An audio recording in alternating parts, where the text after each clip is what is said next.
তারপরে সকাল সকাল উঠে তারপরে তো রেডি হয়ে নিচ্ছিলাম বেরোবো বলে। সকাল সকালেই বেরিয়েছি, কারণ এত মন্দির ঘুরতে হবে। মা ওদিকে বারবার করে বলছে হাতে রেডি হ। আর রুমটার কি হাল করে রেখেছি। বৃন্দাবনের ওয়েদার এত সুন্দর, তোমাদের কি বলবো।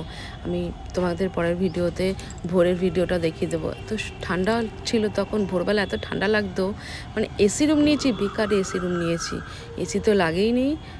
খুব সুন্দর ওয়েদার ছিল। তারপরে তাড়াতাড়ি করে আমাদের সকাল সকালেই বেরোনোর কথা, কারণ রোদও ছিল অনেক, কিন্তু রোদটা অত মালুম হয়নি।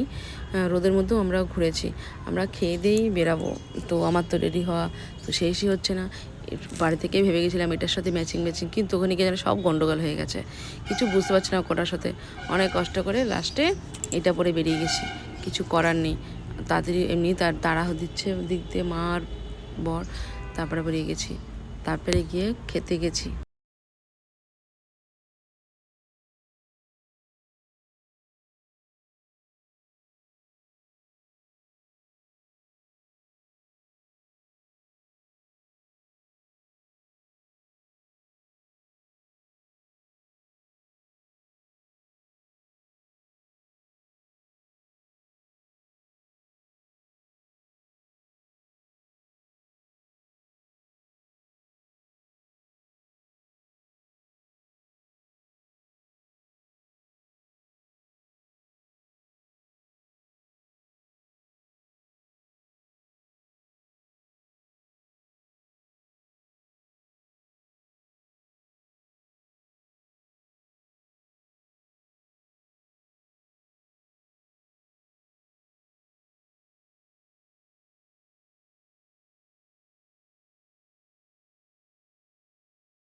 দেখেছো বৃন্দাবনের প্রসাদ কত টেস্টি, যে এইগুলো কি বলবো, মর্নিং খাবারটা।